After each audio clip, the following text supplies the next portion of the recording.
Richard Hayes slammed a folder across the boardroom table so hard the water glasses rattled. "Sign it, Claire. Sign the resignation letter now, or I will make sure your daughter never sees the inside of a normal school again." Claire Hayes didn't flinch.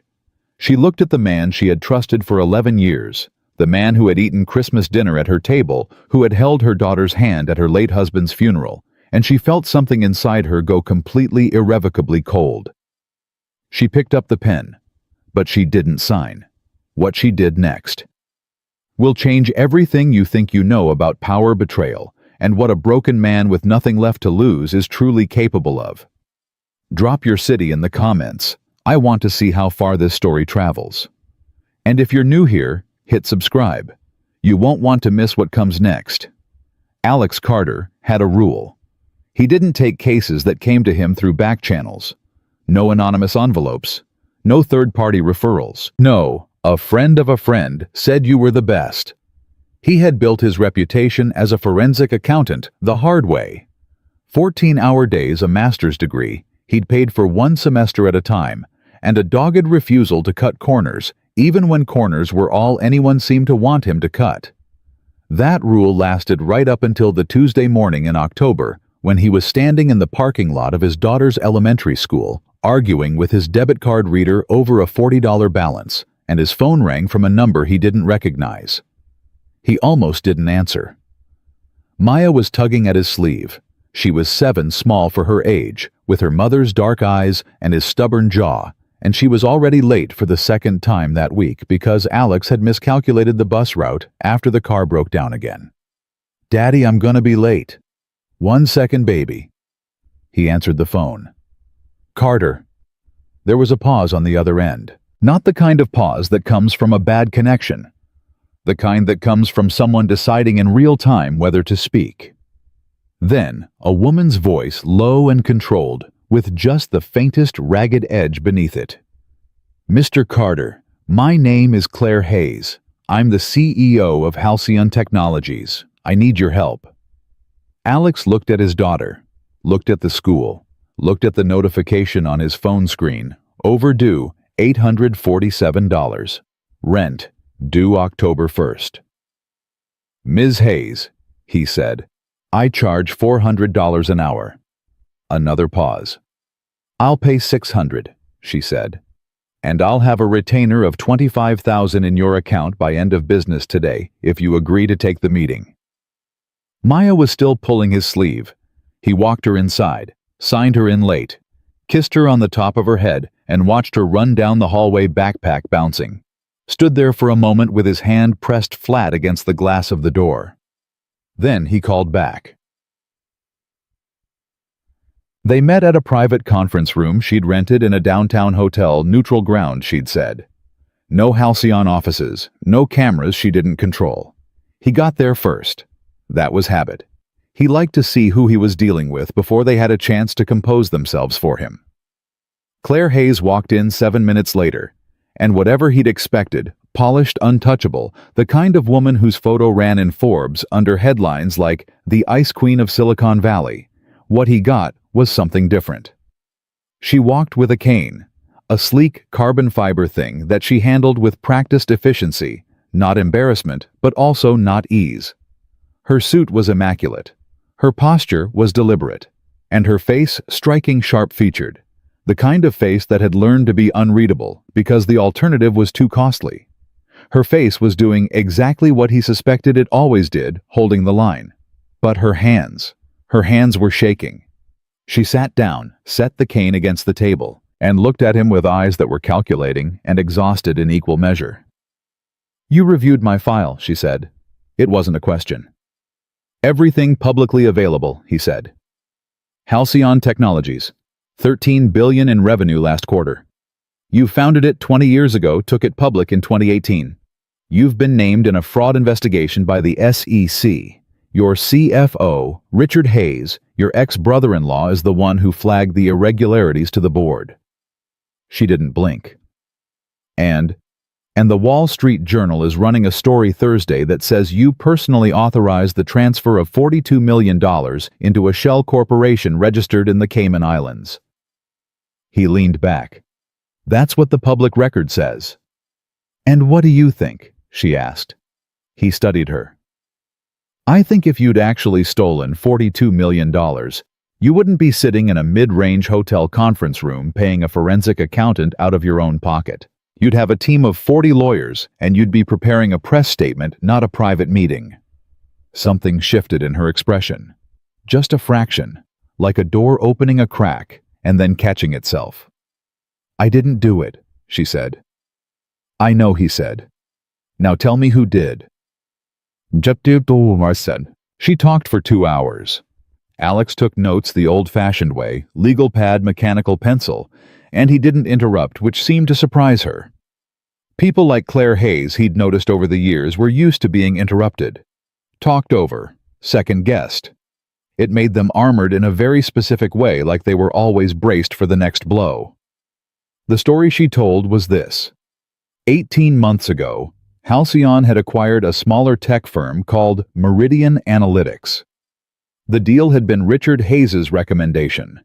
He'd presented the board with projections that made Meridian look like a gold mine, proprietary AI tools, a lean team, a client list that overlapped perfectly with Halcyon's growth targets. Claire had been skeptical. She'd pushed back twice in board meetings, but Richard had the numbers, and the numbers looked clean, and in the end, she'd signed off. 6 months after the acquisition, the anomalies started. Small ones at first. Payments to vendors she didn't recognize. Line items in the quarterly reports that seemed slightly off, not by much, but Claire Hayes had built a company from nothing, and she could read a balance sheet the way other people read a newspaper. She'd brought her concerns to Richard privately. He told me I was stressed, she said. He told me I was seeing things that weren't there. She paused. He told me my condition was affecting my judgment. Alex looked up from his notepad. Your condition? I have multiple sclerosis, she said flatly, the way someone says something they've had to say 1,000 times to people who will use it against them. Relapsing remitting. I was diagnosed 6 years ago. It affects my mobility. On bad days, my vision. My cognition is fine. She met his eyes. My cognition is fine. I believe you, he said. She looked at him like she was waiting for the other shoe. He just waited. She continued. 3 months ago, she'd hired an independent auditor quietly using a personal account, keeping it off the company books. The auditor had come back to her with a preliminary report that made her stomach drop. A series of transfers totaling $42 million executed over 8 months using her digital credentials, her login, her authorization codes, her name. Someone had been accessing my accounts, she said. I don't know how long. I don't know how much they know about my... She stopped. About my life, my daughter, my routines. But the access was consistent. It wasn't a hack. It was someone who knew exactly what they were doing and exactly when to do it. Someone with inside access, Alex said. Someone with intimate inside access, she said. My credentials aren't stored on a server somewhere. They change monthly. They're biometric linked. To replicate them, you'd need physical proximity, he said. Or someone who had it. She nodded once. Richard, Alex said. She was quiet for a moment. He's been with me for 11 years. He married my sister. He was at my daughter Sophie's christening. She looked down at her hands, which had stopped shaking and were now very, very still. I keep waiting to find a reason it's not him. And I can't. Ned. Alex told her he'd think about it. He drove home, made dinner spaghetti with jarred sauce, because he hadn't had time to go to the store, sat across from Maya and listened to her tell him about a project on the water cycle, and tried to quiet the part of his brain that was already turning the problem over. Daddy, Maya said, twirling pasta around her fork. Are you listening? Every word he said. The water goes up. Evaporation, she corrected. Evaporation. And then it comes back down. Precipitation. Which is rain, snow, sleet, hail. Daddy, were you even listening? I'm always listening, Bug. He reached across the table and flicked a piece of pasta off her chin. What would happen if the water went up and someone down here took credit for the rain? She thought about it with the seriousness that only 7-year-olds apply to deeply hypothetical questions. That would be lying, she said. And it wouldn't be fair to the clouds. No, he said, it wouldn't. He washed the dishes, put Maya to bed, read 2 chapters of Charlotte's Web. They were getting near the end, and he'd been putting it off because he knew Maya was going to cry, and honestly, so was he.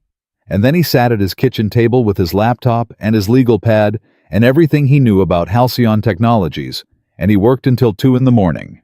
By the time he went to bed, he'd made his decision. But it wasn't until the next morning when he dropped Maya off at school and she turned around at the door and said, "Don't forget me today, Daddy," without any accusation, just pure statement of fact, that he understood why he'd made it. He called Claire at 7:45. "I'll take the case," he said, "but I need full access, not what you want to show me everything. Servers, transaction logs, internal communications, your personal accounts, all of it. That's—" She stopped. "That's a significant breach of my privacy." "Yes," he said. "And the alternative is, you lose everything you built to someone who was eating Christmas dinner at your table while he robbed you blind. Your call." A long silence. "I'll have access set up by noon," she said. "One more thing," he said. "Your daughter, is she safe?" Another silence, different in quality, harder and frightened underneath. "Why?" she said. "Because whoever did this knew enough about you to replicate your identity for 8 months without tripping a single internal alarm.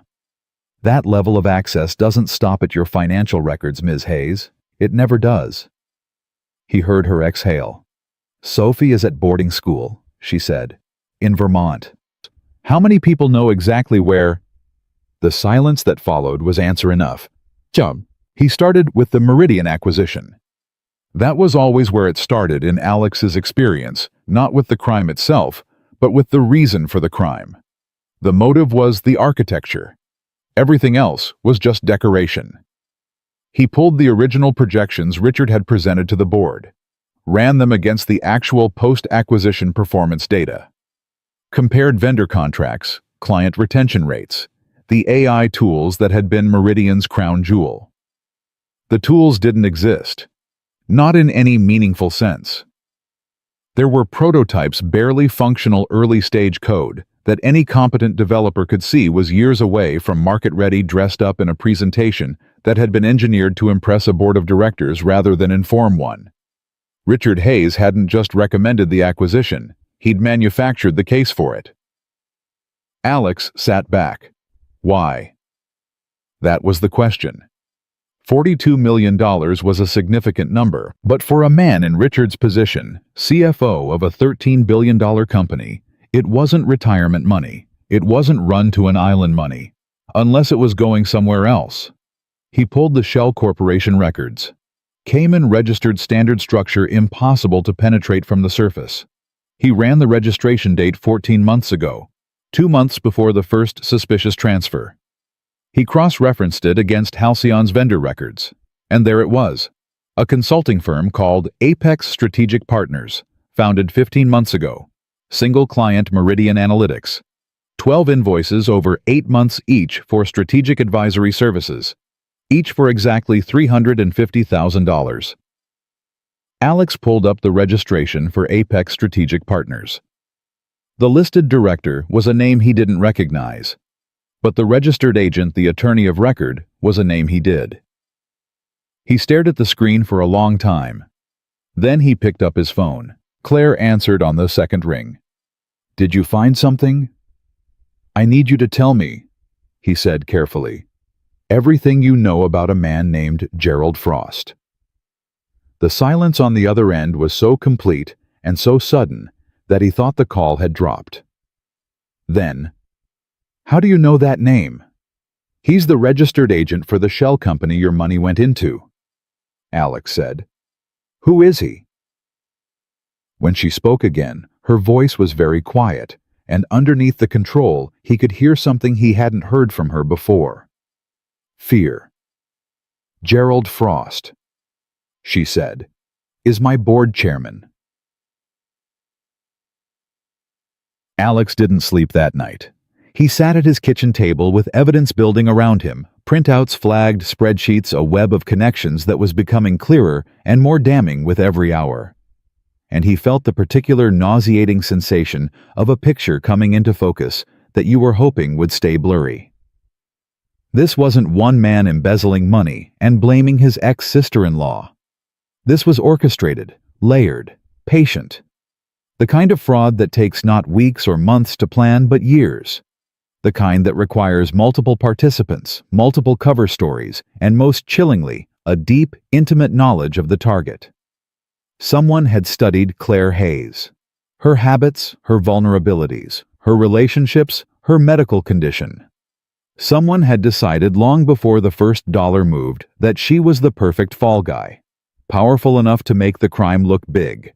Isolated enough that people would believe she'd done it, and disabled enough that when she said her cognition was fine and her judgment was sound, just enough people would wonder. It was evil in the most calculated, colorless way, not passionate, not desperate, deliberate. He was still at the table when Maya padded out in her pajamas at 6:15, hair everywhere, dragging her stuffed elephant by the trunk. "You didn't sleep," she said. "I worked late. Is it important?" He looked at his daughter, at her mother's eyes, at the stuffed elephant missing one button eye that she refused to let him fix because she said Ellie looked interesting now. "Yeah, Bug," he said. "It's important." She climbed into the chair beside him and leaned against his arm, which was how she'd been sitting since she was 2 years old, and had decided that his left arm was her personal property. "Will you fix it?" she asked. He looked at the papers, at the numbers, at the names. "Yeah," he said. "I'm going to fix it." He meant it. He didn't know yet what it was going to cost him. The call came at 11:17 at night, and Alex almost didn't hear it over the sound of Maya coughing in the next room.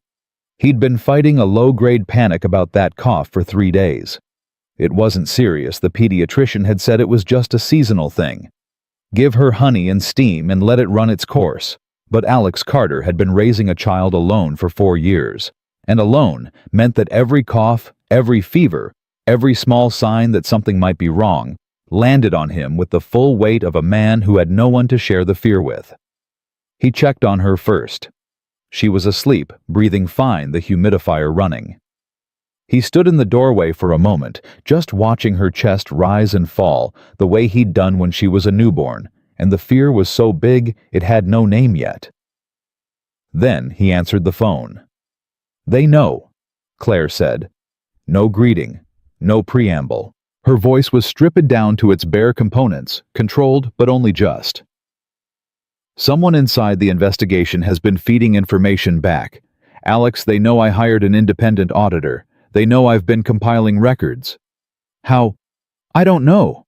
But Richard called me an hour ago." She paused. He wasn't threatening. That's what scared me. He was calm. He said he wanted me to know that things were going to move quickly now, and that he hoped I would make the right choices for my family. Alex sat down at his kitchen table.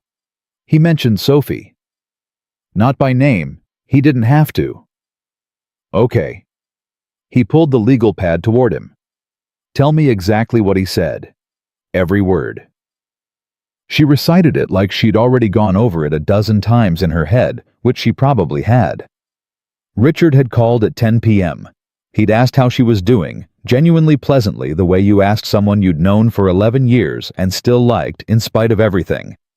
And then he'd said, "Claire, I've always respected your intelligence. I hope you'll use it now.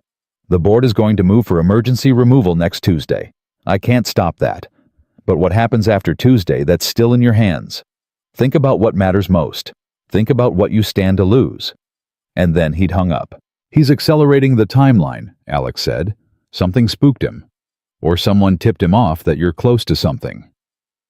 Alex thought about the registered agent, Gerald Frost, board chairman. He hadn't told Claire the full picture of what he was building, Yet he'd wanted another 48 hours to solidify the evidence chain before he laid it out. Because in his experience, showing someone a half-finished case was worse than showing them nothing. Half-finished meant gaps. Gaps meant doubt. And Claire Hayes, he'd come to understand in the past 4 days, needed something she hadn't had in a very long time. Certainty. "I need to move up the timeline too," he said. "Can you get me access to the board's internal communications? Not the official minutes, the side channels. Group texts, email threads outside the company servers. That would require—" She stopped. "Richard manages the board communication infrastructure. I never had direct access because he handled it." "Of course he did." Alex said more to himself than to her. "Okay, different angle. Who on the board do you trust?" A long silence. "Helen Marsh," she said finally. "She's been on the board since year 2. She was the one who pushed back hardest when Richard recommended the Meridian acquisition. I didn't listen to her the way I should have." "Would she talk to me?" "If I asked her to." Another pause. "She won't be happy. Helen doesn't like being in the middle of things." "Nobody does," Alex said. "That's how you know it matters." He met Helen Marsh the next morning at a coffee shop 3 blocks from her apartment on the Upper West Side. She was 71, sharp-eyed, with the bearing of a woman who had spent 40 years in boardrooms, making men uncomfortable with the quality of her questions. She ordered black coffee and looked at Alex like she was deciding whether he was worth her time. "Claire says you're a forensic accountant," she said. "That's right. And she's paying you to dig up dirt on Richard." "She's paying me to find the truth," he said. Helen Marsh's mouth did something that wasn't quite a smile. "Son, in my experience, those are the same thing when you already know who you're looking at." She wrapped both hands around her mug. "But I'll hear you out." He laid it out carefully. The Meridian acquisition, the Phantom AI tools, the Shell Corporation in the Cayman Islands, the consulting fees to Apex Strategic Partners, Gerald Frost's name on the registered agent paperwork. He watched her face as he talked the way she listened, not the performative listening of someone waiting for their turn to speak, but the deep, focused attention of someone cataloging every detail. When he finished, she was quiet for a moment. "Gerald Frost," she said. "You know him." "I've known Gerald for 22 years. She looked at her coffee. "I've never liked him. He was brought onto the board by the lead investor in Claire's Series B round. He's always had his own agenda, I just never knew what it was." She looked up. 42 million, that's the number. That's what's documented so far. I think the actual number is higher. How much higher? I won't know until I get into the board side communications. The shell company structure suggests this was designed to move money in multiple stages. The 42 million may be just the first layer. Helen was quiet again longer this time. "If I give you what I have," she said slowly, "and this goes sideways if you can't prove it, if Richard's lawyers bury it, it won't just be Claire who's destroyed. You understand that?" "I understand." "Do you?" She leaned forward. "Because I've watched powerful men walk away from scandals that would have ended anyone else. I've watched women lose everything for a fraction of what those men did. Claire built that company from nothing, from literally nothing. She was 26 years old, with a business plan and a diagnosis that her first 3 investors used as a reason to pass on her. She built it anyway." Helen's voice didn't waver, but something fierce moved through it. "I'm not going to help you destroy what's left of her on a half-built case. That's why I'm here," Alex said. "I don't want to build half a case. I need what you have to finish it." She studied him. "Why do you care? This isn't your company. It's not your reputation." He thought about Maya asking him if it was important. He thought about the way Claire's hands had shaken that first day and then gone very, very still. He thought about 14-hour days and degrees paid for 1 semester at a time, and the particular bone-deep exhaustion of doing the right thing in a world that doesn't reward it. Because someone worked very hard to make sure a woman who didn't do anything wrong takes the fall for it, he said. And I'm tired of watching that happen. Helen Marsh looked at him for a long moment. Then she picked up her phone and sent a text. My assistant will have a file ready for you in an hour. Board communications side channels. Everything I've personally preserved over the last 6 years because, and I cannot stress this enough, I have never trusted Gerald Frost. She put the phone down. Don't make me regret this. Yes, ma'am, he said. The file Helen sent was extraordinary. Not for what it contained, though. What it contained was damning, but for how carefully she'd curated it. Email threads, screenshots of group texts, a handwritten log she'd kept of verbal conversations dated and initialed the kind of meticulous record-keeping that spoke of a woman who had learned long ago that memory wasn't enough. Alex went through it all that afternoon in the back booth of a diner 3 blocks from his apartment, drinking bad coffee and building the picture piece by piece. Gerald Frost had been quietly positioning himself for 18 months. He'd cultivated relationships with 3 other board members, men who owed him favors, men whose own investments were entangled with his in ways that weren't visible on the surface.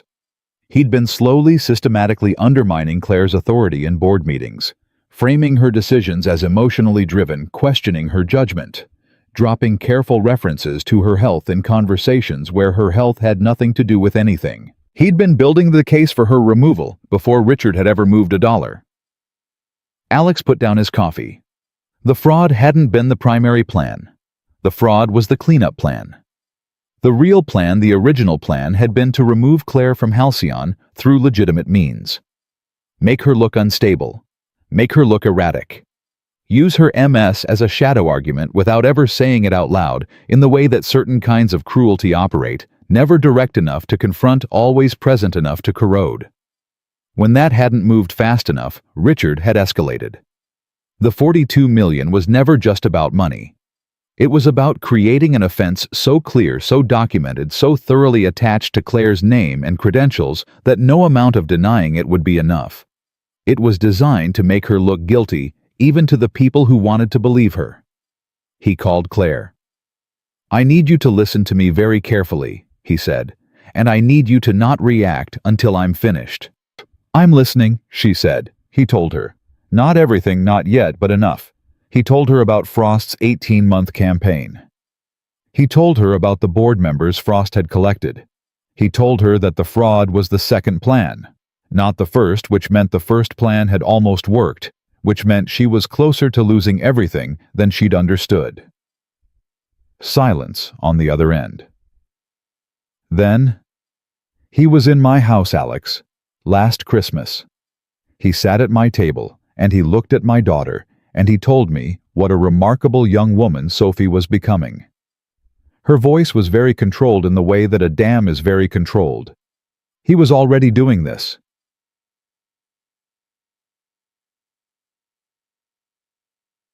How do I? She stopped. How does someone do that? I don't know, he said honestly.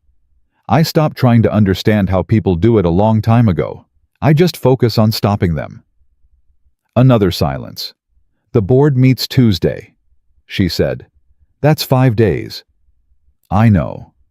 Do you have enough? He looked at the papers spread across the diner table, the web of connections, the money trail, the emails in which Gerald Frost referred to Claire in private as the liability, as the problem, as the variable we need to eliminate. Not yet, he said, but I will. Alex. Her voice shifted just slightly, just enough. My daughter is coming home from school this weekend. I told her everything was fine because I didn't want her to worry. She's 18. She's smart. She's going to know I lied. He didn't say anything. I need this to be over, she said. Not for me. I can handle what happens to me. But Sophie. I know, he said. I know. He picked up Maya from the after-school program at 5:30 and took her to the park, even though it was cold, and he had 3 hours of work left to do that night. She ran ahead of him on the path, coat flapping, and he followed at the particular tired parent pace that was one of the great universal constants of fatherhood, moving fast enough to keep up, slow enough to let her feel free. "Daddy," she called back without slowing down. "Did you fix it?" "Not yet." "But you're close." "Yeah, Bug, I'm close." She stopped and turned around and looked at him with those serious dark eyes. "How close?" "Like..." He measured with his fingers. "This close." She studied the gap between his fingers with great scientific concentration. "That's pretty close," she decided. "It is." "What happens if you can't fix it?" He caught up to her, took her hand. "Then I try a different way. And if that doesn't work, then I try another way." She thought about this. "You never run out of ways." He squeezed her hand. "Not yet." She seemed satisfied with that, and they walked, and the cold came in off the water, and he thought about Claire Hayes sitting in a hotel conference room with shaking hands, and Gerald Frost at a Christmas table watching a family he'd already decided to destroy, and Richard Hayes on a phone call that had been calm in the specific way that a threat is calm when it doesn't need to raise its voice. He thought about what it cost to fight back, what it cost to keep digging when the people you were digging toward had more money, more lawyers, more time, and more allies than you would ever have. He'd been that particular kind of tired before, not body tired, but soul tired, the kind that sets in when you've been doing the right thing for a long time in a world that keeps rewarding the wrong one. But then Maya said, "Race you to the gate," and took off before he'd agreed, which was entirely unfair and completely unsurprising. And he ran after her laughing, and for a few minutes the papers and the numbers and the names fell away. That night after Maya was in bed, Alex made a call he'd been putting off. His contact at the SEC's enforcement division was a woman named Dana Reyes, and she was not happy to hear from him. "I'm not in a position to discuss an active investigation," she said by way of greeting. "I'm not asking you to discuss it," he said. "I'm telling you that you may have a material witness problem. Someone inside your investigation has been leaking to the subject of an ongoing fraud case." A pause. "That's a serious allegation." "I'm aware. I have documentation. I also have evidence that the primary subject of your investigation, Claire Hayes, is not the perpetrator. She's the frame." "Mr. Carter, I'm not asking you to close the case. I'm asking you to slow the timeline by 48 hours while I finish building what I have. If I'm wrong, you lose nothing. If I'm right, you avoid charging the wrong person for a fraud designed specifically to survive a preliminary investigation." Silence on the other end. 48 hours, Dana said finally. "That's all I need. And if you don't deliver in 48 hours, then you proceed as planned, and I'll testify to what I've found so far as a defense witness." He paused. "But I won't need to." He could hear her deciding. He'd worked with Dana Reyes twice before she was meticulous and she was fair, which in his experience were the two qualities that mattered most and were least reliably found together. 48 hours, Mr. Carter," she said. "After that, I can't hold anything." "Understood." He hung up, sat still for a moment in the quiet kitchen with the humidifier sound coming from Maya's room and the city doing its low, constant hum outside. 48 hours.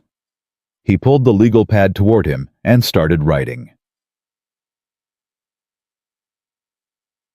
He was still writing at 1 a.m. when his phone buzzed with a text from a number he didn't recognize. No name. Just a message 4 words long. "Stop. While you can." He stared at it. Then he typed back, "Make me." He put the phone face down on the table and kept writing. At 1:45 his phone buzzed again. This time it was Claire. He answered immediately. "Alex." Her voice was very quiet. "Someone was outside my building tonight. My doorman saw a man in the parking garage who didn't belong there. He was gone before security could reach him, but..." She stopped. He was taking photographs of my car. Alex was already on his feet. Where are you right now? In my apartment. Is the building secure? There's a doorman, security cameras. That's not the same as secure, he said. Does Sophie know not to share her location online? On social media, anything? She's careful, Claire stopped again, differently this time. Alex, I need to ask you something, and I need an honest answer. Go ahead. How much danger are we actually in? He looked at the 4-word text on his phone, at the web of names and numbers on his legal pad, at the photograph of Maya he kept stuck to the fridge with a magnet shaped like a lobster because they'd gotten it at the aquarium last summer, and she'd picked it specifically because she found lobsters aesthetically interesting. He thought about what it would mean to lie to her. To say, "You're probably fine, these are just scare tactics, don't worry." He thought about how easy that would be, how much she might want to hear it. He didn't say it. I think, he said carefully, that we've gotten close enough to the truth that the people who built this thing are starting to panic, and panicking people make mistakes, but they also make moves. He paused. I won't pretend that's nothing. A long silence. Please, Claire said, and it was the first time he'd heard that word from her. Not I need, or I require, or even I'd appreciate, but please stripped of armor, just a woman who was frightened for her daughter and running out of time. Please don't stop. Whatever they send you, whatever they say, don't stop. He sat back down, picked up the pencil. I'm not stopping, he said. And he meant every word of it, even though he had no idea sitting in his kitchen at 1:45 in the morning with a death threat on his phone and 47 hours on his clock, just how much that promise was going to cost him. The 48 hours felt like a countdown with a fuse attached to it. Alex hadn't slept more than 3 hours when his phone rang at 6:12 the next morning. Not Claire this time, not Dana Reyes.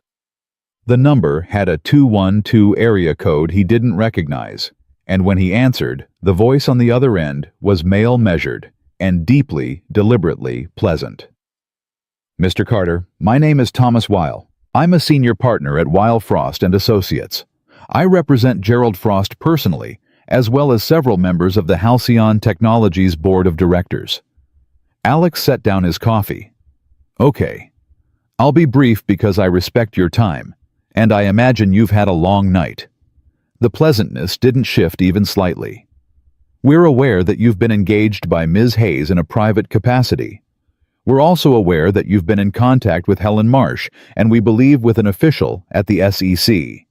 We are not calling to threaten you, Mr. Carter. We're calling to offer you an opportunity. An opportunity, Alex repeated.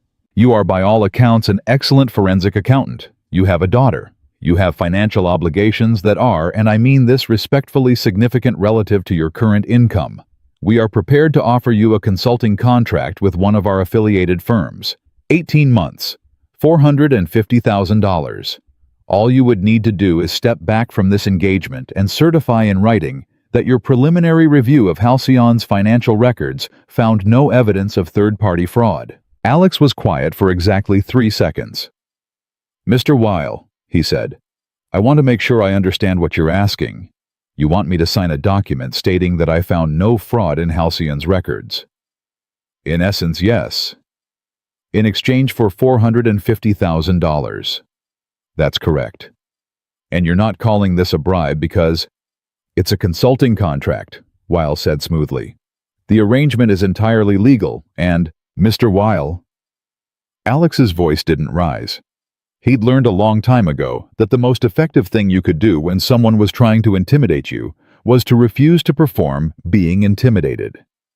I've been a forensic accountant for 16 years. I've testified in 11 federal cases. I've had 3 separate attempts made to buy my findings, and I want you to know that in every single one of those cases, the person who made the offer ended up as a named defendant. He picked up his coffee again. Have a good morning. He hung up. Sat there for a moment. Then he pulled the legal pad toward him and wrote down the name Thomas Weil, the time of the call, and a verbatim summary of the conversation while it was still fresh. If they were offering money, it meant they were scared. If they were scared, it meant he was close. He called Claire.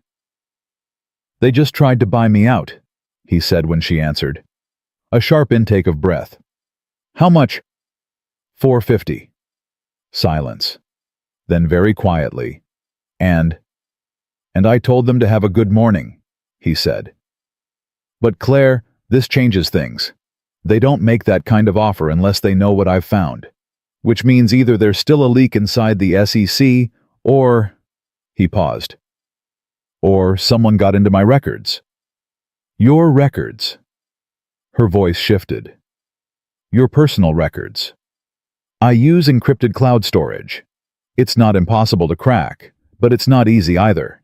It would take someone with serious technical capability." He thought for a moment. "Or someone who already had access to Halcyon's cybersecurity infrastructure." "Richard's department," she said flatly. "Richard's department," he confirmed. She was quiet for a moment. He could hear her breathing the particular rhythm of someone working very hard to stay steady. "What do? We move faster," he said. "I need to get everything I have into a secure location that isn't connected to anything they can touch. And I need you to do something for me." "What?" "Call Sophie, right now. Tell her to leave campus for the weekend. Don't tell her where to go over the phone. Just tell her to go somewhere with people she trusts, and to turn off location sharing on everything. All of it." A beat of silence. He knew what it cost her to hear that, to have the threat confirmed rather than dismissed. "Okay," she said. "And Claire, don't go into the Halcyon offices today. I have a meeting with the board subcommittee at—" "Don't go," he said. "Tell them you're unwell. Tell them anything, but do not walk into that building today." "Alex." Her voice had the edge of someone who had spent 20 years walking into difficult rooms by choice and refusing to be told not to. "If I stop showing up, it looks like I'm running." "I know. And I know how much that costs you to hear. But I need 24 more hours, and I need you safe while I get them." The silence stretched. He waited. "Fine," she said. 24 hours. He dropped Maya at school, came home, and spent the next 4 hours doing something he should have done at the beginning. He rebuilt his entire evidence archive from scratch on a system that had never touched the internet. An old laptop, air-gapped, that he used for exactly this kind of situation. He transferred everything through encrypted USB drives, verified the chain of custody on every document, and then drove to his bank and placed physical copies of the most critical files in a safety deposit box. It was paranoid. He knew it was paranoid. He also knew that paranoid was just another word for prepared when the people you were up against had more resources than you. On his way back from the bank, his phone rang. Helen Marsh. "I've been thinking," she said without greeting, "about what you told me yesterday, about Frost. And there's something I didn't give you, something I wasn't sure was relevant, but—" She stopped. 3 years ago, before the Meridian acquisition, there was a proposal in front of the board, a buyout offer. A private equity firm, very well capitalized, operating under a holding company name, approached us about acquiring Halcyon at a significant premium. Alex stopped walking. What was the name of the firm? Aurelian Capital Partners. He wrote it down. What happened to the offer? Claire rejected it. Didn't even bring it to a full board vote, she said, and I remember this clearly because it caused quite a scene. She said she hadn't built Halcyon to sell it to people who would strip it for parts and sell off the team that made it worth buying. Helen's voice carried something that sounded like admiration. Gerald Frost was furious. He argued that the board should have the right to vote on any offer of that size. Claire held her ground. And the offer went away. Officially, yes. A pause. But I've always wondered. The premium they were offering it was generous, but not extraordinary. It felt more like a probe than a serious acquisition attempt, like someone testing to see if Claire could be moved. Alex felt the picture shift slightly, reorganize itself around a different center of gravity. Helen, do you know who was behind Aurelian Capital Partners? I couldn't find out at the time. The holding company structure was, well, you know how these things are set up. I do, he said. Give me 2 hours. It took him 90 minutes. Aurelian Capital Partners was registered in Delaware, parent company, registered in Luxembourg, beneficial ownership, obscured through 3 layers of holding structures. Standard architecture for someone who didn't want to be found. But Alex had been doing this for 16 years. And the thing about money, about the way it moved the trails, it left the fingerprints, it pressed into corporate filings and bank transfers and SEC disclosures, was that it was never as hidden as the people moving it believed. Aurelian Capital Partners had one disclosed limited partner in a 2019 fund, filing a family trust registered in Nevada called the Hargrove Family Trust. The trustee of the Hargrove Family Trust was a private wealth management firm in Greenwich, Connecticut. The firm's senior client list, disclosed partially in a civil lawsuit from 2021, included, among others, Gerald Frost. Alex sat back. Gerald Frost had tried to buy Halcyon 3 years ago. Claire had said no, so he'd changed the plan. Instead of buying the company, he'd decided to take it. And instead of taking it directly, which was difficult when the founder still controlled a significant voting bloc, he'd decided to remove the founder first. The fraud wasn't just a cover-up, it was a takeover. Once Claire was removed, discredited, possibly indicted, the board would be in crisis. A crisis that required decisive leadership. A chairman who already had relationships with a well-capitalized private equity firm. A firm that would swoop in with a rescue offer, acquire Halcyon at a distressed valuation, and deliver a very handsome return to the people who'd spent 3 years engineering the distress. It was elegant in the way that only deeply corrupt things could be elegant. Alex called Claire. He told her everything. All of it this time, not just the fraud, not just Richard, but Frost Aurelian, the failed buyout attempt, the 3-year plan, the full architecture of what had been built around her while she was busy building her company. He listened to her breathe. Gerald Frost, she said finally. Yes. He sat across from me in a board meeting last March, she said very quietly. And he told me, he looked me in the eye, and he told me that the most important thing to him was protecting what I'd built, that he saw his role as a guardian of my vision. She stopped. He said that. I know. I thanked him, she said, and the self-recrimination in those 2 words was so sharp he almost told her to stop, to not do that to herself, to understand that being deceived by someone who had invested 3 years in deceiving you was not a failure of intelligence. But he let her have the moment because she needed to move through it rather than around it. Then she said, "What do we do with this?" "We bring it to the board," he said. "All of it. We don't give them the option of burying it. We walk in there with the full picture and we put it in front of every board member individually before the Tuesday meeting so that by the time Gerald Frost calls that meeting to order, 3/4 of the room already knows what he did." That's... She paused. That's aggressive. Yes. If any one of those board members tips him off, then he panics and makes a move that confirms the whole picture, Alex said. He's already made 2 the buyout attempt I just found, and the bribe offer this morning. Panicking people make mistakes. The bigger the panic, the bigger the mistake. Another silence. And Richard, she asked. Richard is the key to everything. He executed the fraud, which means he has the documentation, the actual access logs, the credential transfers, the specific technical record of how he replicated your identity. He may not know that Frost's endgame was the acquisition. He may genuinely believe he was just covering a bad bet. Alex paused, which means he might talk. He could almost feel her thinking the rapid internal calculation of someone who had run a $13 billion company for 2 decades and understood leverage. "You think he'd turn on Frost?" she said. "I think Richard is a man who made a series of bad decisions and then made worse decisions to cover them up, And now he's standing in front of a federal fraud charge, holding a phone that Gerald Frost has stopped answering. Alex said, "People in that position talk. It's the most reliable thing about them." "He threatened my daughter," she said. "I know. If I sit across from him—" She stopped. "I don't know if I can do what needs to be done if I have to sit across from him." "You won't have to," Alex said. "That part is mine." He called Dana Reyes at the SEC next. She listened without interrupting while he laid out the expanded picture, the Aurelian connection, the 3-year timeline, the bribe attempt that morning, all of it. When he finished, she was quiet for a long moment. "Mr. Carter," she said, "what you're describing is not a fraud case anymore." "No," he said. "It's a conspiracy case.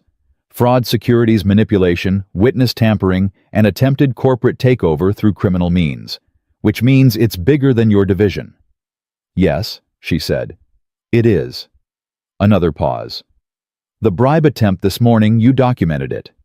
Verbatim notes taken immediately after the call, timestamped. I can have them to you within the hour." "Do that." He heard something shift in her voice. The gear change from investigator managing a case to investigator who has just realized the case is significantly larger than the file in front of her. "I'm going to need to loop in my division chief." "I understand. But Dana—" He used her first name deliberately, which he didn't do often. "Tuesday. The board meeting is Tuesday. If Frost is still sitting in that chair when they call the meeting to order, Claire loses the vote and the company goes into a crisis that makes the acquisition significantly easier. I can't promise you Tuesday. I'm not asking you to promise. I'm asking you to understand what the deadline means." A pause. "I understand." "Good," he said. "Then I'll let you make your calls." Chin. He picked Maya up from school, took her home, made grilled cheese her specific request with the crusts cut off at 45-degree angles because she had opinions about crusts, and sat across from her while she ate and told him about a disagreement she'd had with her best friend Jasmine over whose turn it was to be the leader in some elaborate game whose rules Alex had never fully understood. "She said it was her turn," Maya said. "But we agreed last week that it was going to be my turn this week. And she forgot. But I think she maybe didn't really forget." "Why do you think that—" Maya considered this with the forensic seriousness she applied to all interpersonal conflicts. "Because she looked at the side when she said she forgot. And she only looks at the side when she's thinking about something else, but saying something different." Alex looked at his daughter. "You're very perceptive, you know that." She shrugged. "She's my best friend. I know how she looks." He thought about that for a moment, about what it meant to know someone that well, to read the small involuntary signals that only proximity and care could teach you to see. He thought about how Richard Hayes had known Claire for 11 years, had sat at her table, had held her daughter's hand, and had looked her in the eye and said things he didn't mean with absolute fluency without ever looking to the side. Some people just didn't have a tell. That was the terrifying thing. "What did you do?" he asked. When Jasmine looked at the side, Maya's brow furrowed. "I said I forgave her anyway. Because she's my best friend, and sometimes people forget things even when they shouldn't, and it matters more that we keep playing than who gets to be the leader." Alex sat back. "That's very wise, Bug." "I know," she said without particular pride. "Just statement of fact." She took another bite of her grilled cheese. "But I'm still going to be leader next week." He laughed. He couldn't help it. That evening, Richard Hayes called Claire. She texted Alex immediately. "He's calling. What do I do?" Alex typed back fast. "Answer. Keep him talking. Don't accuse him of anything. Let him lead." A pause. Then, "Okay." He sat at his kitchen table and weighted the phone in his hand, watching the minutes tick by on the clock above the stove. 8 minutes. 10. 12. At 14 minutes, Claire called him back. "He wants to meet," she said. Her voice was strange, flat, and careful, the way someone sounds when they're choosing each word with surgical precision. Tomorrow morning, in person. He says... She stopped. He says he wants to tell me the truth. His words. Alex's chest tightened. Did he say anything else? He said... She took a breath. He said he's sorry. About Sophie. That it wasn't supposed to go that far. Her voice didn't waver, but he could hear what it cost her. He sounded scared, Alex. Good, Alex thought. Scared meant movable. Scared meant that the calls Frost wasn't returning had been enough to shake something loose. Scared meant that Richard Hayes was sitting somewhere tonight doing the same math Alex had predicted he'd do, and coming up with the same answer. Tell him yes, Alex said. Tomorrow morning. Somewhere public. You pick the location. I want to be there, Claire said. I know. Alex, he was... She stopped again, restarted. He was like family, and I need to hear it from him. I need to look at him and hear him say it. He understood that. It didn't like the idea of Claire in the same room as a man who had threatened her daughter, regardless of how scared he currently was. But he understood it in the way you understand a thing that isn't logic, but is completely human. Okay, he said. But I'm in the room. He won't agree to that. Then he doesn't get a meeting, Alex said. Those are the terms. A pause. Then she texted Richard. Alex watched 3 dots appear on his screen. Claire's showing she was waiting for the response. 1 minute. 2. Then Claire called back. He agreed, she said. And in her voice, underneath everything, underneath the fear and the exhaustion and the 20 years of a company and 11 years of a relationship that had turned out to be something other than what she'd believed, there was something else. Something fierce and quiet and irrevocable. She was ready.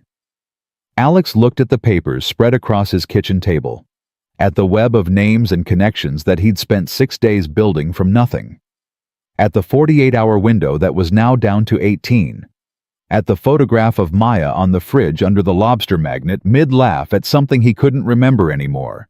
But that had clearly been, in that moment, the funniest thing in the world. He thought about $450,000 and what it would have meant for that $40 balance in the parking lot. He thought about the man on the other end of a text that had said, "Stop, while you can." He thought about the promise he'd made to Claire at 1:45 in the morning. He pulled the legal pad toward him and kept working. Tomorrow was going to be the hardest day. He intended to be ready for it. The restaurant Claire chose was a corner place in Midtown, busy enough that no one would pay attention to 3 people at a table quiet enough that voices carried. Alex got there first again. Ordered coffee, chose a booth near the back where he could see the door, and spent the 12 minutes before they arrived going over the evidence file one more time in his head. Not because he'd forgotten anything. Because he needed the architecture solid in his mind before the room got emotional, and it was going to get emotional. He knew that the moment he saw Richard Hayes walk through the door. Richard was 54, silver-haired, with the kind of built-to-impress physicality that came from decades of boardrooms and power lunches. Alex had seen his photograph a dozen times in the last week, and in every one of them, he'd looked like exactly what he was supposed to be. Confident, capable, the kind of man other men deferred to instinctively. In person, walking toward the booth, he looked like a man who hadn't slept in 4 days. His suit was right. His tie was right. But his eyes were doing something his posture had forgotten to account for. They were the eyes of someone who had run the numbers and not liked what they came out to. Claire came in behind him. She was using her cane, and her face was the face Alex had come to recognize as her public face, composed, direct, giving nothing away. But she'd told him on the phone that morning that Sophie had called twice the night before because she'd picked up on something in her mother's voice during their first call and needed to hear it again. That was the thing about children Alex had thought when she told him. They always heard what you didn't say. Richard stopped when he saw Alex. "You said it would be just us," he said to Claire. His voice was controlled, but there was something underneath it, not anger. More like a man who had expected a door and found a wall. "I said I'd meet you," Claire said. She sat down. She didn't look at Alex. She kept her eyes on Richard. I didn't say anything else. Richard looked at Alex for a long moment. Alex looked back and said nothing. Then Richard sat down. The three of them were silent for a beat. The restaurant moved around them. Plates, voices, the clatter of ordinary life. Proceeding without any awareness that something was breaking open at this particular table. All right, Richard said finally. He put his hands flat on the table. Then I'll say what I need to say in front of both of you. He looked at Claire, and whatever he saw in her face, the stillness, the absence of what used to be there, seemed to land on him with physical weight. I'm sorry. Tell me what happened, Claire said. All of it, from the beginning. Richard looked down. It started with Meridian. I know it started with Meridian, she said. I want to hear you say it. He exhaled. The acquisition was a mistake. I knew it was a mistake when I recommended it. The technology wasn't what I'd represented. It wasn't close. But I was in a position where... He stopped, restarted. I owed Frost. I'd owed him for a long time. He'd covered something for me years before you and I started working together.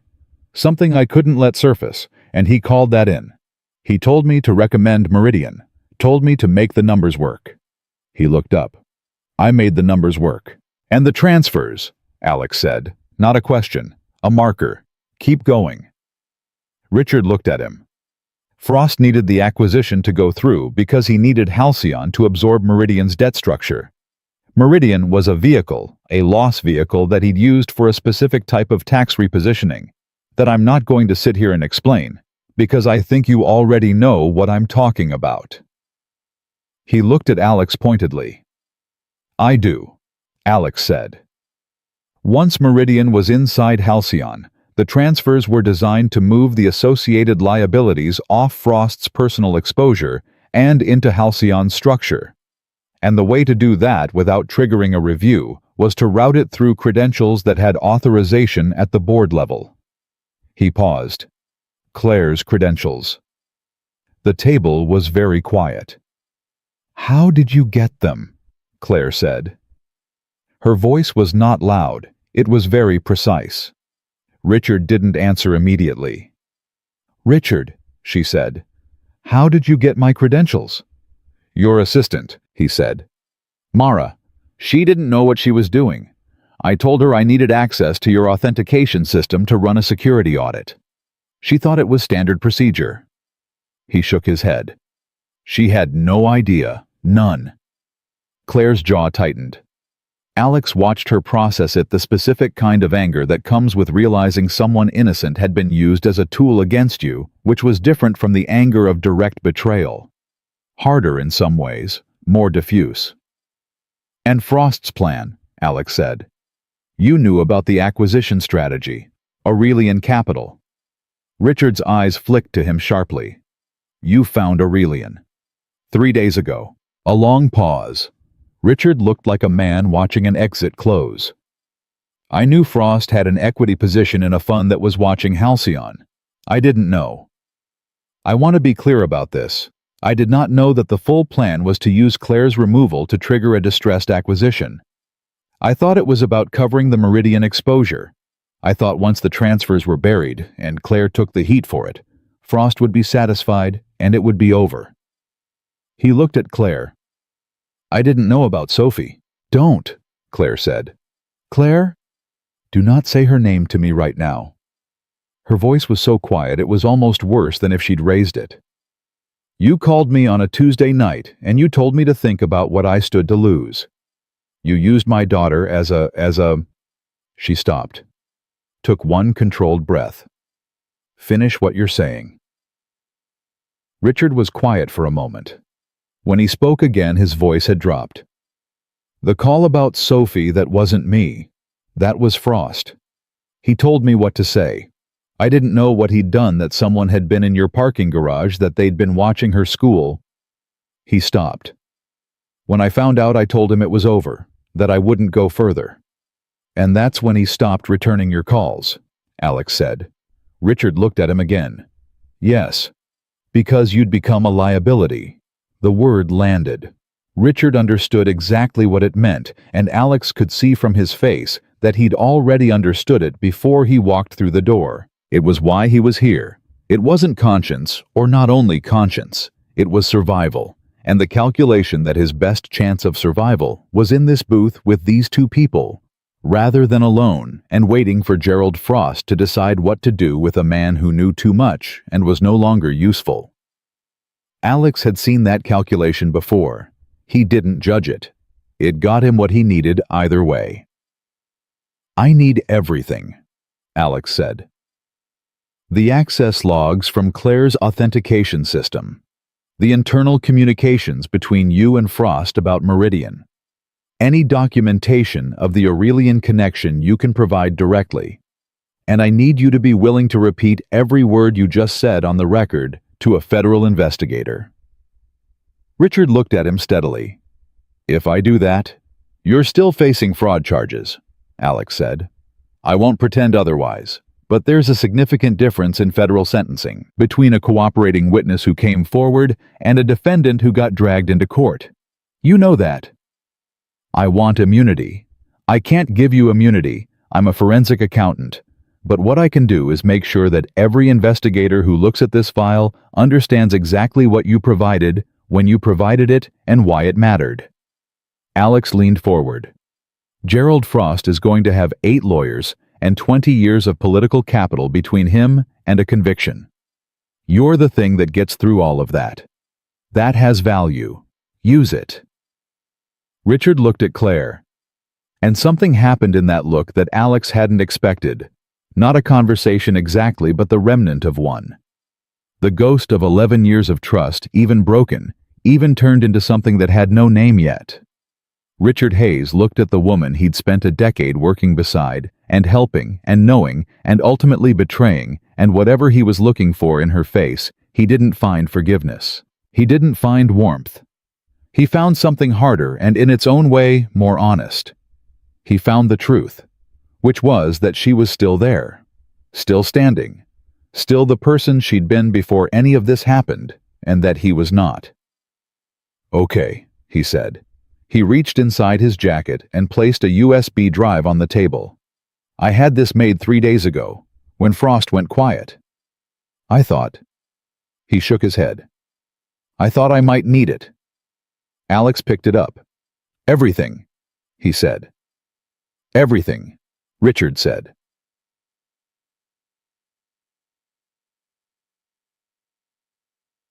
Alex called Dana Reyes from the parking lot. She answered on the first ring, which told him she'd been waiting. "Tell me you have something." "I have a cooperating witness, a full documentation set, and the complete architecture of a corporate takeover conspiracy that runs through your fraud case like a spine," he said. "I need a federal agent at a location of the witness's choosing in the next 90 minutes. A pause. Then, "Who's the witness?" "Richard Hayes, Halcyon's CFO." He heard her exhale. "Alex, I know. I'll send you the USB contents in the next 20 minutes. Encrypted. You'll have what you need to assess before the agent arrives." He paused. "Tuesday is in 36 hours, Dana." "I know what day it is," she said, and then after a moment, "Good work." He put the phone in his pocket and stood in the parking lot for a moment, the cold coming off the street, the city doing its constant, indifferent hum. His hands were steady. They were always steadiest when the work was almost done. Claire came out behind him. She stopped a few feet away and stood there, cane in hand, looking at the street. "Did you know he'd come prepared?" she asked. "The drive." "I suspected," Alex said. "Men like Richard don't walk into a meeting like that without an insurance policy. The question was whether he'd use it to protect himself from us or from Frost. And he chose the right thing," Alex said. "For the wrong reasons, probably, but it gets us where we need to go." She was quiet for a moment. "I keep thinking about Mara," she said. "My assistant. She's been with me for 6 years. She's going to find out that she was used to access my credentials, and she's going to..." She stopped. "She's going to feel terrible. She shouldn't feel terrible. She did nothing wrong. Tell her that, Alex said. Directly, before she hears it anywhere else. Claire nodded. Then she turned and looked at him, and for the first time since he'd met her, the composure was fully down. Not the control of someone holding a line, but the openness of someone who had been holding the line for so long that they'd forgotten there was another way to stand. What do I do now? She said. Now, he said, we go to the board. He spent the rest of that day reaching each board member individually. Helen Marsh had given him a private number for each of them, not the official channels that ran through Richard's infrastructure, but the personal numbers that people shared with each other in the informal margins of organizational life. He called them one by one, explained what he had, gave them enough to be certain and enough to be careful. He wasn't asking them to act. He was asking them to know. 3 of them were shocked. One was unsurprised in a way that suggested he'd had his own suspicions for a long time. 2 were immediately defensive people whose instinct in the face of uncomfortable information was to doubt the source. But Alex had been in those conversations before, and he knew that defensiveness wasn't the same as loyalty to the wrong side. It was just fear dressed up. By 8 o'clock that evening, he'd spoken to 6 of the 9 non-Frost board members. Helen had handled 2 of the others personally. The 9th, a man named Warren Cole, who had been on the board for only 14 months, he left for the next morning. At 9:15, he got a call from a number he didn't recognize. He answered. Mr. Carter. The voice was older than Thomas Wiles, less polished, and for precisely that reason, more dangerous.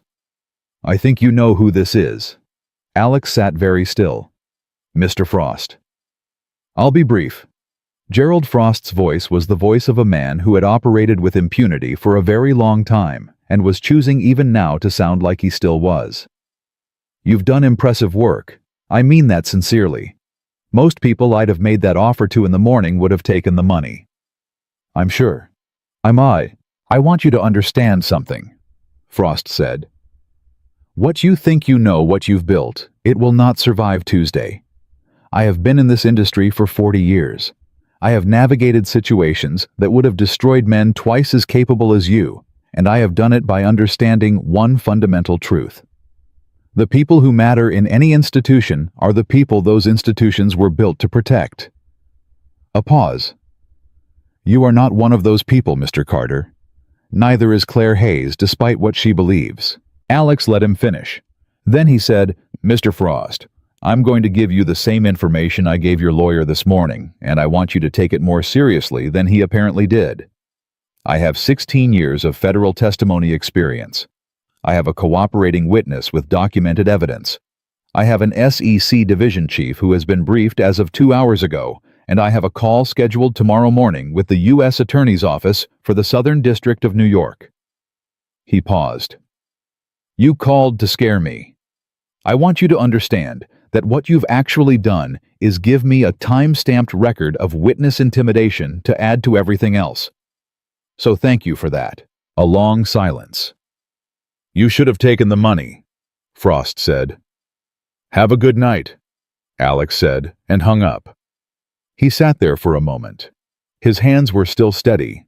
His chest wasn't. He typed a short text to Claire Frost, just called me directly. Logging it. Don't worry. Then he added after a beat, he's scared. Her reply came 30 seconds later, good. He was at the school at 3 a.m. In his dreams, the dream where he was late picking Maya up and the building was empty, and his phone wouldn't dial, and he woke up at 4:45 with his heart going too fast, and lay there in the dark, reminding himself that Maya was down the hall, breathing fine humidifier, running one-button-eye Ellie tucked in beside her. He got up, made coffee, sat at the kitchen table with the last of the evidence file and a legal pad, and went through everything one more time, looking for the gap. There was always a gap, some angle you hadn't considered, some rebuttal you hadn't pre-answered, some piece of the other side's argument that you'd underestimated. He'd learned that from the first federal case he'd testified in when a defense attorney had dismantled 6 months of his work in 40 minutes by finding the one assumption he'd made that he couldn't fully document. He wasn't going to let that happen here. He worked through the dawn, and when Maya came out at 6:30 and found him at the table again, she didn't say anything about the not sleeping. She just went to the cabinet, got out the cereal, poured 2 bowls without being asked, and put one in front of him. "Thank you, Bug," he said. "You're going to finish it today," she said. Statement, not question. "Yeah, I think today's the day." She ate her cereal and thought about something for a moment, and then said, "Is the lady going to be okay? The one you're helping?" He looked at his daughter. "Where did you hear about her?" "You say her name sometimes when you're on the phone and you don't think I can hear. Claire." She said it matter-of-factly. "Is she going to be okay?" Alex thought about Claire Hayes walking into that restaurant with her cane and her public face and her private terror. He thought about Sophie, who was 18 and smart and had heard something in her mother's voice that even Claire hadn't meant to put there. He thought about the Mara, the assistant who'd been used without knowing it.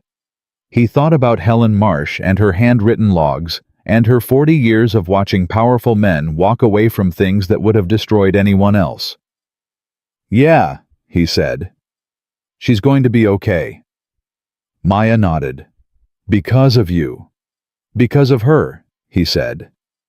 "I'm just the person who goes and finds what's already true."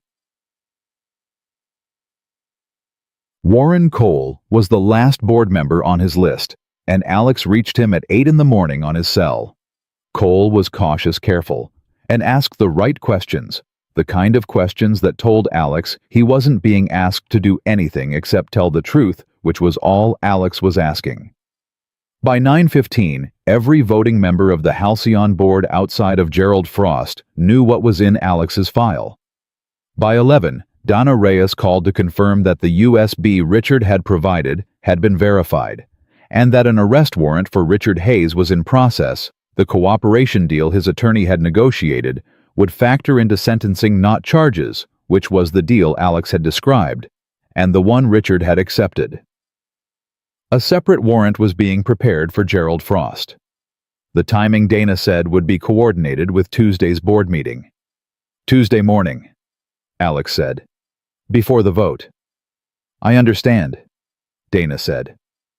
"Alex, this was exceptionally done." He didn't say thank you because he wasn't done yet. He called Claire. She answered immediately. "Tomorrow morning," he said. "Board meeting, 9 a.m. I'll be there." "They can't stop you from being there." "They can try," he said. "But Frost is going to have other things on his mind by then." A pause. "Alex." Her voice had something in it he hadn't heard before. Not relief, not joy, but the specific quiet quality of someone standing at the edge of something they've worked toward for so long it doesn't feel real yet. "I don't know how to—" "Don't," he said. "Not yet. Tomorrow first." "Tomorrow first," she agreed. He hung up, stood in his kitchen with the morning coming through the window and the legal pad on the table, and the case that had started with a phone call in a parking lot and a debit card that didn't work, and a daughter tugging at his sleeve. He picked up the photograph of Maya from the fridge, not the one from the aquarium, a different one, from last summer, taken by a stranger in the park who'd offered when they saw him trying to take a selfie with her. Maya was laughing at something.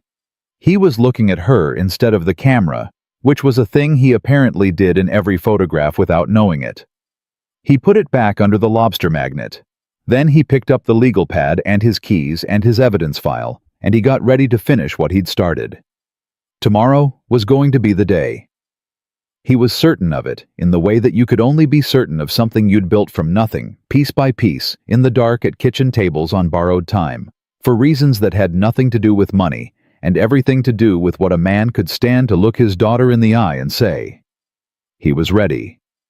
He arrived at the Halcyon Technologies building at 8:17 on Tuesday morning, 43 minutes before the board meeting was scheduled to begin. The lobby was marble and glass, and the particular kind of deliberate silence that expensive architecture uses to remind you of your place in things.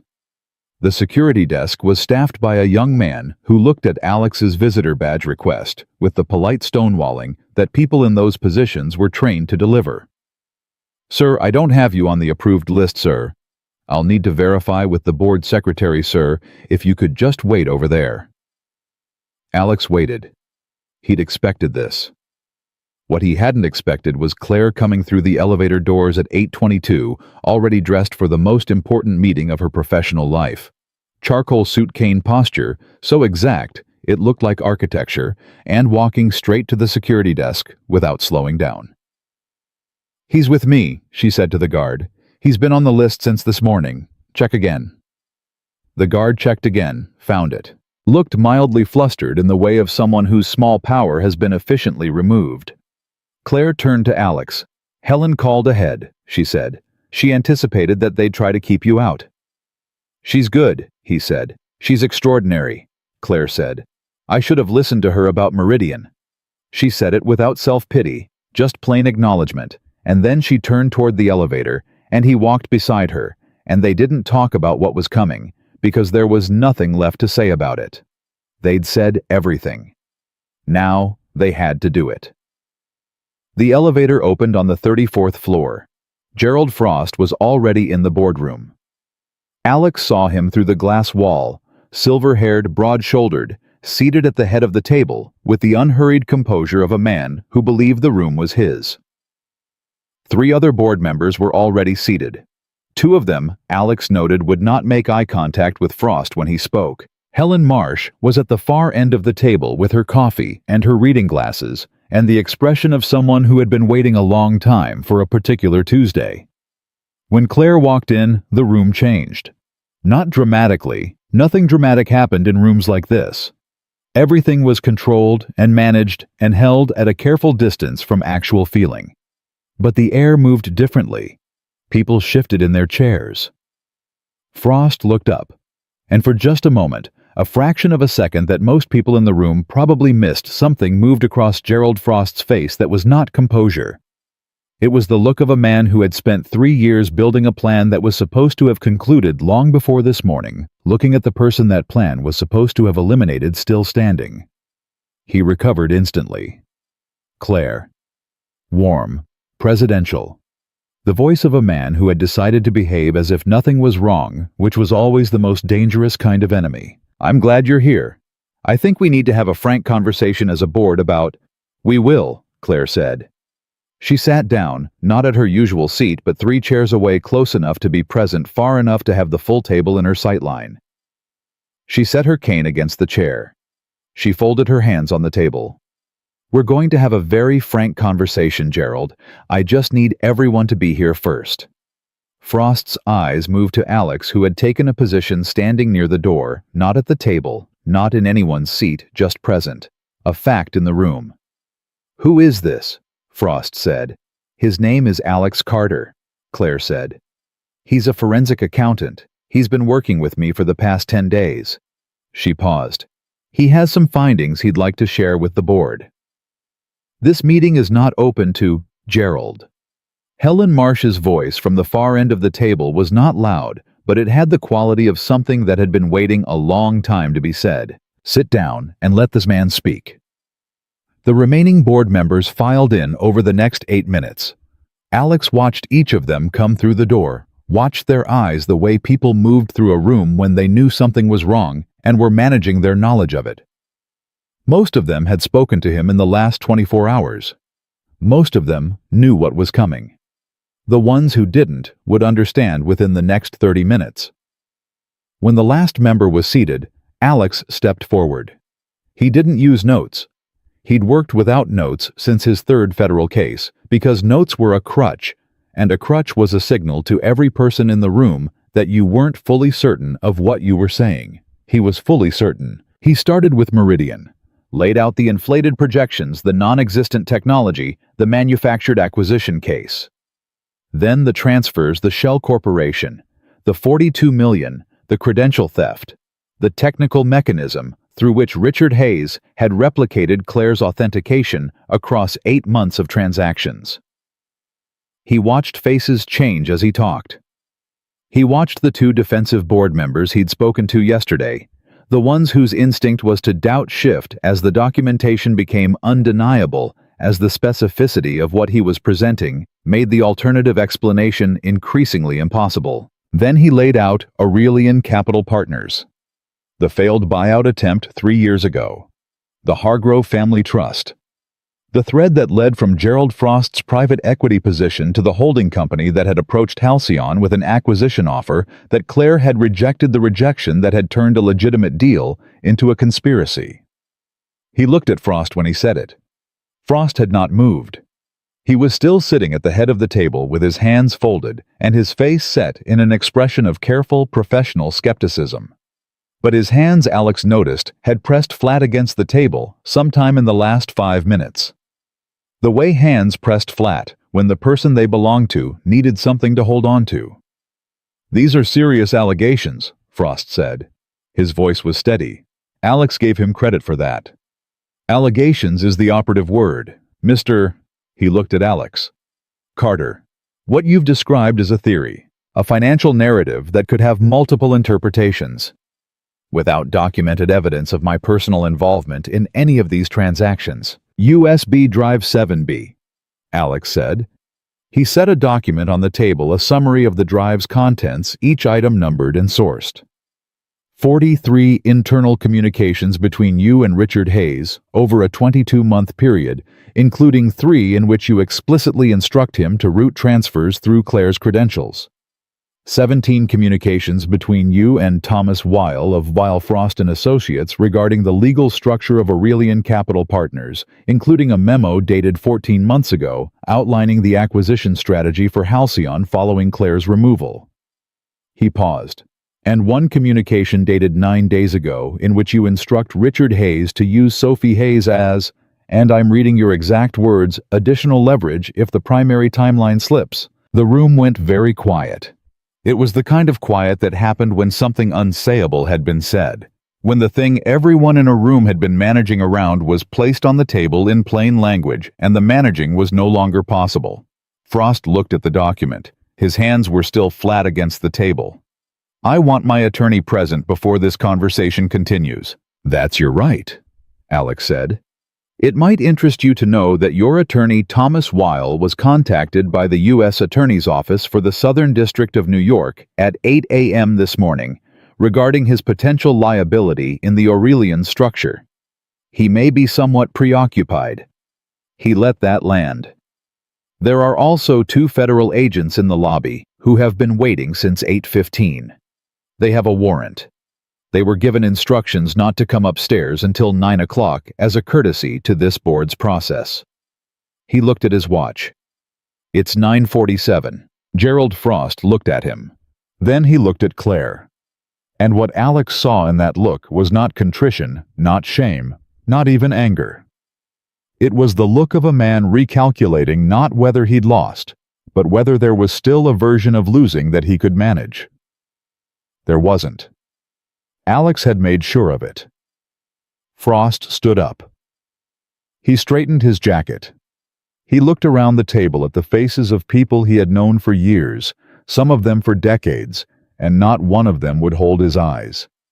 Then he looked at Claire one more time, and he said with the remarkable smoothness of a man who had been performing composure for 40 years and could not stop even now, "This isn't over."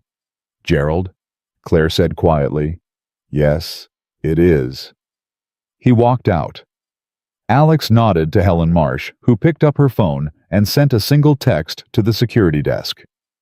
2 minutes later, the agents came upstairs. The board sat in silence and watched Gerald Frost be escorted out of the building he had spent 3 years trying to take. The independent investigation the board voted to commission took 11 weeks. Richard Hayes pleaded guilty to securities fraud and cooperating witness provisions, reduced his sentence to 4 years. Thomas Weil was disbarred pending his own criminal proceedings. Gerald Frost hired a team of 8 lawyers and fought every charge with the full force of 40 years of accumulated institutional goodwill. And he lost anyway, because Alex's documentation was airtight and Richard's testimony was specific, and Helen Marsh's handwritten logs turned out to be among the most compelling pieces of evidence the prosecution presented. Frost was convicted on 6 counts, including conspiracy to commit securities fraud and witness tampering. He received 9 years. Alex testified twice. Both times he was on the stand for less than 2 hours because the documentation was so thorough that the defense had very little to work with. The second time, walking out of the courthouse in November with his collar up against the cold, Dana Reyes fell into step beside him. "You know," she said, "in 16 years of this I've had maybe 4 cases where the evidence chain was as clean as what you built." "I had good source material," he said. "You had 48 hours and a kitchen table," she said. "Don't undersell it." He almost smiled. "I had a good reason." She looked at him sideways. "The client or the daughter?" He thought about it. "Both," he said. "They amount to the same thing." Claire called him on a Wednesday evening in December, 3 weeks after the verdicts came in. He was making dinner, actual dinner this time, not jarred sauce. A real attempt at the chicken piccata his mother used to make that he'd been meaning to try for 2 years, and Maya was at the kitchen table doing homework with the focused scowl she reserved for math, and the phone rang, and he answered it with a dish towel over his shoulder. "How are you?" Claire said. She sounded different, not lighter exactly. There was too much in the past year for anything to feel light yet, but settled, like someone who had found solid ground after a long time on uncertain footing. "Good," he said. "You?" "Sophie came home last week, for the first time since—" She stopped. "She's home. She's here. We've been talking. Really talking, not the kind of talking where you're both pretending the other one is fine." A pause. "It's hard. But it's the right kind of hard." "Yeah," he said. "That's the kind worth doing." "I wanted to tell you something," she said. "The board offered me a restored mandate this morning, full reinstatement. They want me back in the CEO chair with an expanded executive authority and a formal apology from the board on record." He turned the heat down on the chicken. "And—" A long pause. "I said no," she said. He was quiet. "I sat with it for a week," she said. "I thought about all the reasons to go back the work, the company, the people there who had nothing to do with any of this and who deserve good leadership. And those are real reasons. I'm not dismissing them." Her voice was careful and considered in the way of someone who had done a great deal of thinking. "But I kept coming back to the same question. The question I never asked myself in 20 years of building that company, which was, is this what I actually want? Or is this just who I know how to be?" Alex leaned against the counter. Maya looked up from her homework, read his expression with the unsettling accuracy of a child who had learned to read his moods, and went back to her math. "What did you decide?" he said. "I decided," Claire said slowly, "that I spent 20 years proving something to a world that was never going to stop requiring proof. That I could do it with a disability, that I could do it as a woman, that I could do it despite every person who looked at me and decided I was a variable to be managed rather than a person to be reckoned with." She took a breath. "And I proved it. The company exists. It's real, and it works, and it's worth $13 billion, and every dollar of that is legitimate. I proved it." Another breath. "But Sophie is 18. And I missed so much. Not because I didn't love her, but because I was so busy proving the thing that I forgot to ask whether the proving was for her or for me." Alex was quiet for a moment. Through the window, the city was doing its evening thing, the particular quality of light in December that landed on everything like a kind of amber mercy. "What are you going to do?" he asked. "I don't know yet," she said, and she sounded genuinely at peace with not knowing which he suspected was new. "Something smaller. Something that I can put down at the end of the day and walk away from. Something where the measure of success is not the market cap." A pause. "Helen is going to chair the search for a new CEO. She's going to do it well." "She is," he said. "Alex." She said his name the way people said names when they were about to say something they'd been building toward. "I want to ask you something. And I want you to answer honestly, not the way you'd answer a client." "Go ahead. Do you think I'm making a mistake?" He thought about it the way she'd asked him to, not as a professional, not managing her decision, but honestly. He thought about what it cost someone like Claire Hayes to walk away from the thing she'd built. He thought about Sophie coming home and the right kind of hard. He thought about the morning in the parking lot when Claire had walked in with her cane and her public face and her private terror and had somehow, through everything that came after, not stopped being herself. "No," he said. "I think you're making the first decision in a long time that's completely yours." He heard her exhale. "Thank you," she said. "For everything. Not just the case.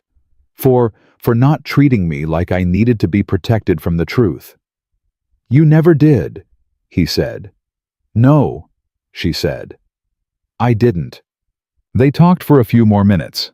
Logistics, the final documentation, filing a loose end about Mara, the assistant who Claire had personally told the full story to over coffee, and who had spent the first 20 minutes crying and the second 20 minutes telling Claire it wasn't her fault, which Claire said had been one of the more clarifying experiences of the year. When they hung up, the kitchen was warm, and the chicken was done, and Maya had finished her math and was looking at him with the quiet assessment she'd had since she was old enough to assess things. "Was that the lady?" she said. "Yeah." "Is she okay?" "Yeah, Bug. She's okay." Maya nodded, seemed satisfied. Then, "Can we eat? I'm starving." "We can eat," he said. He thought about Claire's question for a long time after that. Not whether she was making a mistake, he was certain about that, in the way he was certain about things that came from the part of judgment that couldn't be fully explained. He thought about the question underneath the question, the one she hadn't quite asked, but that had been present in every conversation they'd had since the parking lot outside the restaurant. Was it worth it? Not the case, not the outcome. But the choice he'd made in that parking lot 10 days earlier, when he'd had a dead debit card and a daughter tugging at his sleeve, and an unknown woman on the phone offering $600 an hour to do something that turned out to involve death threats and federal investigators and kitchen tables at 2 in the morning. Was it worth it? He thought about what $450,000 would have meant. He thought about the text that had said, "Stop. While you can." He thought about Frost's voice on the phone. You should have taken the money, and the particular steadiness he'd felt hanging up the absolute clarity of a person who knew exactly who they were and exactly what they were unwilling to do. He thought about Maya at the kitchen table, pencil over paper, scowling at fractions. Was it worth it? He couldn't imagine how it wouldn't be. In January, he took Maya to the aquarium again. Her idea, she'd been talking about it since November, when she'd noticed the lobster magnet on the fridge and decided she had more things to learn about lobsters before she'd formed a fully informed opinion of them. He was by this point prepared to become whatever kind of expert on lobsters she needed him to be. They stood in front of the tank, and she pressed her face against the glass, and he stood behind her with his hands in his jacket pockets and watched a lobster move along the bottom of the tank with the ancient purposeful patience of a creature that had been doing what it did long before anyone was watching and would keep doing it long after. "Daddy?" Maya said, breath fogging the glass. "Yeah. Lobsters can live for 100 years. Is that right? And they get stronger as they get older. Not weaker. Stronger." She turned around and looked at him with the particular gravity she reserved for information she considered genuinely important. "Most things get weaker, but lobsters get stronger." He looked at his daughter, at the 7-year-old girl with her mother's eyes and his stubborn jaw and her own particular brand of wisdom that he was pretty sure she hadn't gotten from either of them, but had simply arrived with the way some people arrived with things. "That's a good thing to know," he said. "I think so," she said, and turned back to the tank. He thought about Claire Hayes, who had built a $13 billion company from nothing, and been told her whole life that her body, her gender, her stubborn refusal to perform certainty, she didn't feel made her less qualified for the room she was standing in. Who had been framed by the people she trusted most and had not collapsed. Who had stood at the head of a boardroom table with a cane and a case built by a man with dirty hands and a clean conscience, and refused to sign a letter that was never going to be the truth of who she was. He thought about what it meant to get stronger instead of weaker. He thought about Sophie coming home and the right kind of hard, and the first decision in a long time that was completely yours. He thought about the $40 parking lot and the promise he'd made at 1:45 in the morning, and what it cost to keep it, and why the cost had never once made him hesitate. He thought about his daughter's face against the glass, learning something new about the world and finding it good. Some choices don't need justification. Some things you do not, because the math works out, or the timing is right, or the reward is proportionate to the risk, but because you look your daughter in the eye every morning, and you need to be able to tell her without flinching what kind of man her father is. Alex Carter had always known exactly what kind of man he was. That was the one thing nobody had ever been able to take from him, and he intended to keep it that way until the very last day he had.